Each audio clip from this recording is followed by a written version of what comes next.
The only way Africa will make strides, the only way Africa will develop is when Africa is stable and peaceful.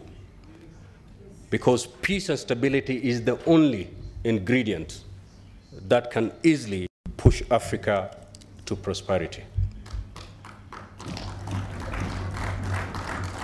And therefore, Your Excellency, if Sudan is hurting, Africa is hurting. If Eastern Congo, if Eastern DRC is hurting, Africa is hurting. There is no way Kenya will develop if its neighbor, Southern Sudan, is hurting. We cannot, Your Excellency, have a conflict, go for months, go for years, and yet as neighbors, we sit back.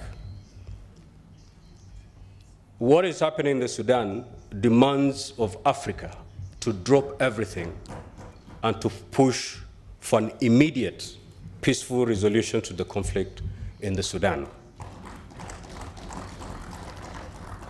And parliamentarians, Your Excellency, can come in handy because parliamentarians are the direct representatives of the people. If they can go the width and length of their countries asking for votes, they can actually go the width and length of their countries asking for peace. So, Your Excellency, as the executive seats to deliberate on peace and stability of this region, please rope in the parliamentarians. They are partners in this journey, and they can lend the much needed help to secure peace and stability in this continent. I must commend the AU for the well-structured and multi-layered interventions. The elaborate stakeholder engagement mechanisms are what we need for sustainable climate action in Africa. However, there is one critical missing link in this whole organizational setup that I'm compelled to bring to your attention, Your Excellency, and that is the role of parliamentarians.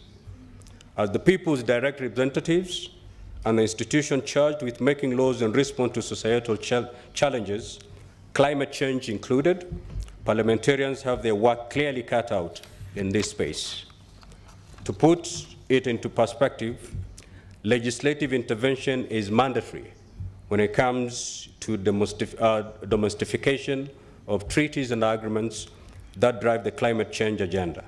In this regard, I challenge the Pan-African Parliament to reach out to the AU Secretariat and initiate discussions on how we can rope in parliamentary caucuses to add impetus to our efforts. As a dynamic continent, we must fully embrace and utilize parliamentary democracy in every feasible way that guarantees us quick wins.